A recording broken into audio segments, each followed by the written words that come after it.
Samantala mga kabrigada, ang arraignment naman ni dating Congressman Teves ipinagpaliban dahil sa operasyon.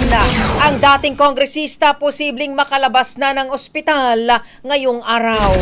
Brigada Jigo Custodio, ibrigada mo. Brigada Live Report.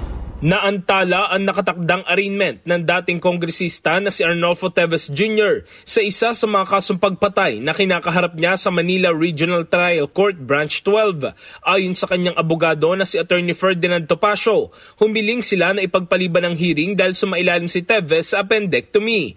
Aniya, hindi pa pisikal na handa ang dating kongresista para dumalo ng personal sa pagdinig. Posible umanong ma-discharge si Teves ngayong araw o bukas ng umaga, ngunit patuloy pa rin ang pananakit ng kanyang tiyan.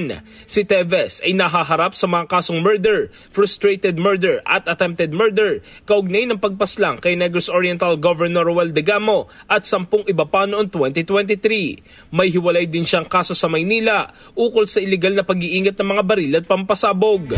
Tumanggi si Teves na maglahad ng plea sa mga kaso niya, kaya't napilitang magpasok ng not guilty plea ang korte para sa kanya.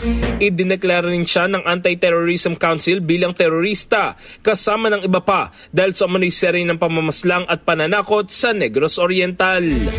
In the heart of changing lives, ako si Brigada Jigo Custodio ng 105.1 Brigada News of Manila, the Music and News Authority.